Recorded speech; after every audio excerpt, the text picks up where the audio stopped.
Scientists expect climate change to worsen the frequency and intensity of extreme weather events. For more on this, let's talk to Daniel Kreeger. He's the Executive Director and co-founder of the Association of Climate Change Officers. Great having you, and I'd like to get an insight on how do you see the consequences and the evolution of these elevated temperatures now? Yeah, well, we've seen yet another warmest month on record, another warmest year on record. We're piling the records.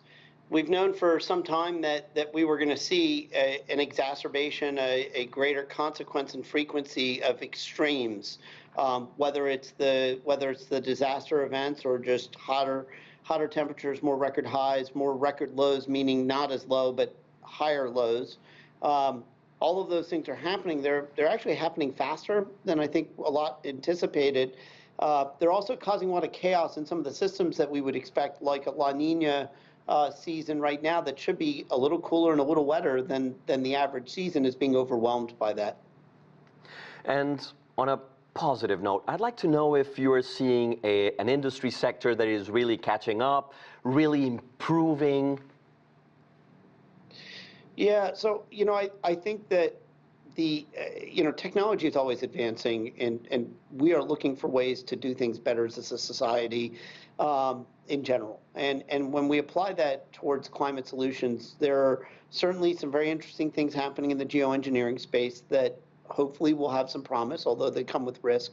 The advancements of things like battery technology in the clean tech space is very, very clear. I advise an EV boat company called Voltari that is producing an EV boat capability that is really incredible relative to where we were 5-10 years ago. We've seen what's happened with Tesla and Kia and the EV car community. That is moving forward. Those sectors are moving forward, and they're driving transformation, just not moving fast enough. Yeah, but as we speak about EVs, many talk about electricity, power, right? And many speak about nuclear energy. Do you see it as a promise? Do you see it as a bridge? What do you think about it?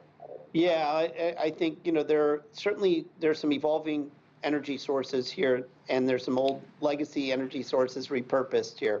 I think over the next few decades, we're going to see small-scale nuclear really come into play, and we've seen some major announcements in the last few years. Cold fusion, other sort of energy development is, hydrogen will all come into play. They'll all be part of the puzzle. There's an extraordinary amount of research and development that's taking place in those spaces, and there's some really meaningful progress. And do you see, big winners in this transition, be it from energy or from other, parts of industry or business?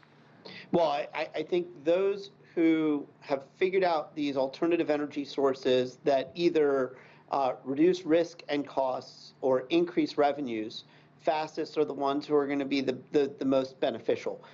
The risk and cost side is a complicated one. The risks and costs are the physical risks of climate change, but they're also the marketplace changes, the volatility of the policy world are all things that affect doing business and have to be taken into consideration as well.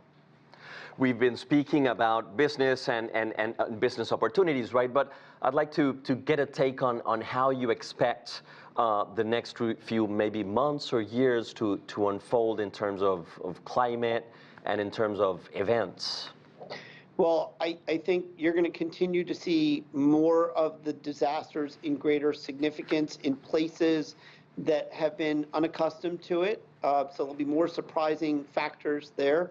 You're going to see more of these cascading impacts where an event happens and something else happens on top of it. They affect one another. I think on the policy side, there's changes in politics happening in the United States and elsewhere.